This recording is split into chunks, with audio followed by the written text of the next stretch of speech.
এই উম্মত তো এক নেকি দিয়া জান্নাতে যাবে। কয় নেকি দিয়া? একটা নেকি দিয়া জান্নাতে যাবে এই উম্মত। অন্য উম্মতের কথা জানি না আমি, এই উম্মত এক নেকি দিয়া জান্নাতে যাবে। নবীর একটা আদর্শের কারণে জান্নাতে যাবে। সিরত মানি আদর্শ, আর এটা আমরা কদমে কদমে মুহতাজ।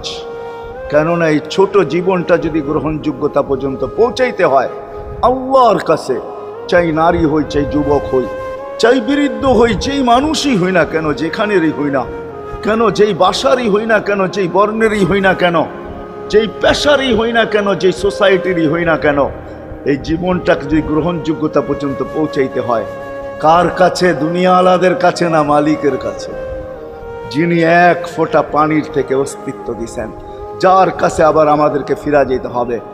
পালানের কোনো সুযোগ নাই। এই জন্যই কোরআন আমাদেরকে বোঝায় আইনাল মাফার। আল্লাহ বলতে